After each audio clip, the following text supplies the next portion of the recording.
All right. Yesterday, interesting developments in the world of college football.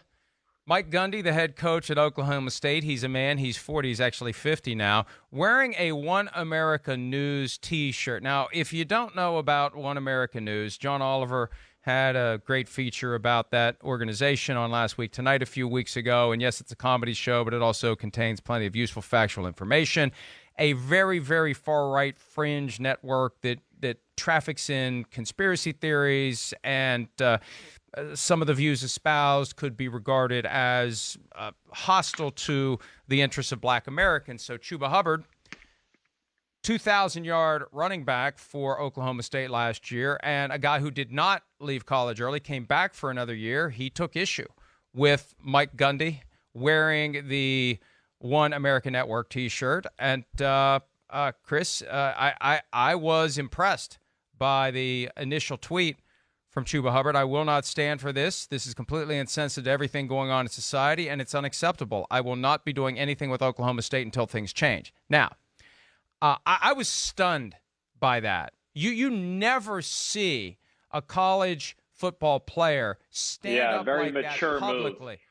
I mean, my God. I mean, well, because I think to a certain extent, college coaches have a way of keeping their players like under this spell, right? Where they're afraid to say or do anything. Like the coach is the god of the program, and I'm not going to say anything about him. He has so much power over me. I immediately, my jaw dropped when I saw that, and I realized this guy is a 2,000-yard rusher. He's still got eligibility. He's still going to play this year, and he's coming out and saying this. I was blown away, and others chimed in as well from the Oklahoma State program. Yeah, well, they should have. And, the key thing I think there, Mike, is 2,000 yards. That gave him all the power to go, you know what, this is wrong. I'm pretty solid on this team. I'm going to make it. I'm going to be the starting running back, and I'm going to call it as I see it, which, I mean, I don't know what else to say about Coach Gundy. I mean, that's just, you're tone deaf. You're clueless wearing that T-shirt. I mean, there's some really radical, crazy things talked about as far as the African-American culture, Black Lives Matter, all those things by this OAN or One or whatever it is. I mean, I've come across it too. And in this time, Mike, just like we've talked about with NFL players, you want your leadership to feel, you want them to feel some of the pain that the players are going through in this moment and that they're backing you. And to me, this is like passive-aggressive racism where he's kind of like, yeah, I support you players, but then he's going to go out there and put this on social media to appease some of the white fan base in Oklahoma or whatever it may be. So that pisses me off, and I wish Chuba would have transferred and gone to another school. Go to Texas. Tom Herman, he'll treat you better. And here's the reality, because I saw some – and this is one of the knee-jerk dog whistles that we see now, denouncing cancel culture. Cancel culture is run amok. They're coming after Mike Gundy for a T-shirt he wore. Who cares about a T-shirt he wore? Look, this isn't cancel culture, folks. This is a black football player who plays for a white coach who makes millions off of the unpaid labor, primarily of black athletes, wearing a T-shirt of a network that espouses views that run contrary to the interests of black Americans. It's that simple. And this is, would it be okay if he wore a CNN T-shirt? First, as someone pointed out yesterday, who the hell wears news network T-shirts anyway? What the hell is that? It's not. I didn't know there was a big market for news network T-shirts, right? Of all the things you can wear, what the hell? But that makes it more real. Image. That's like a point was trying to be made by that T-shirt. Yes. But OAN is not the mirror image of CNN or MSNBC. Please, at very best, Fox is. OAN is so far to the right of Fox, there isn't an equivalent on the left. It is, and look, it's do your research on OAN. And the only unfortunate thing about all of this, that network has gotten a hell of a lot of free publicity over the past day. They probably love this. Not going to ignore the story because of it, but they've got to be thrilled that OAN has gotten so much run. Anyway, long story bearable. At the end of the day yesterday, a video from Mike Gundy and Chuba Hubbard supposedly resolving the situation. Here it is.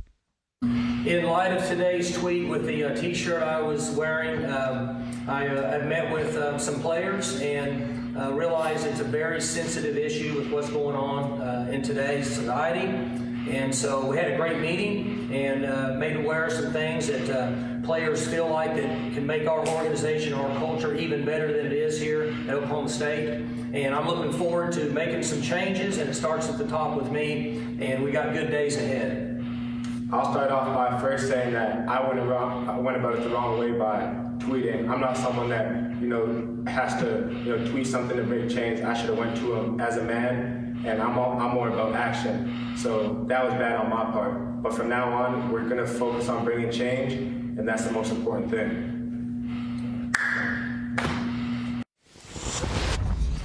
So much for social distancing at the very end. And look, I didn't hear an apology from Mike Gundy.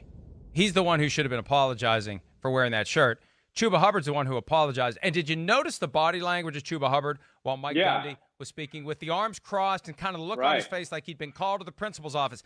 I don't know this, but my guess is Mike Gundy was mad at him. Mike Gundy yelled at him for not being a man. You're a man. What men deal with these issues directly. They don't go to Twitter. Men don't go to Twitter. You're a man. You got to act like a man, Chuba Hubbard. I bet he got a lot of that from Mike Gundy yesterday, and he was standing there chagrined while Gundy was giving that whatever it was that Gundy said.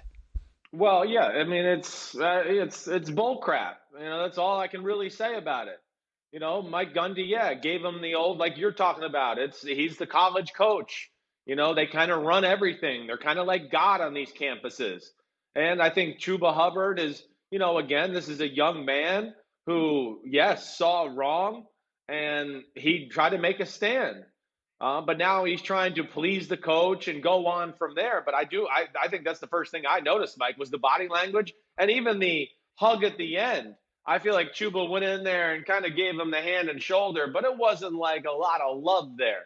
That's going to scar players. And I hope it hurts their recruiting. And, you don't want your players to air out dirty laundry. Okay, well, I don't want my coach wearing a T-shirt that thinks Black Lives Matter, a T-shirt of a network that thinks Black Lives Matter is a terrorist, foundation. I mean, that's to me, that's where Chuba's mad, and that's where the rest of his teammates should be mad. And that's just horrible leadership on Mike Gundy. It's horrible. Texans receiver Kenny Stills immediately took to Twitter after that video showed up and said to Hubbard, "You did nothing wrong. Without public pressure, Gundy wouldn't have flinched. He didn't even apologize in this video." And Hubbard did the right thing. Look, we wouldn't have even known there was an issue. We wouldn't have known there was a concern. Now, I saw the photo floating around, but I just ignore it. But when a player comes out and says something about it, then boom, it becomes an issue, and it's a legitimate story at that point, and it brings it to light. And I think at the end of the day, Chris, Hubbard knows he has no options here. He's got no leverage here. They're not going to let him in the supplemental draft over something like this because the NFL is very obsessive about not making it easy for guys to get out of college when they've already committed to staying. And if you transfer, you got to sit out a year. So this was all he could do. All he could do is make up, make peace, and focus on the season, because Hubbard's not getting to the NFL until next year anyway, and his only choice if he wants to play football this year is to make nice with Mike.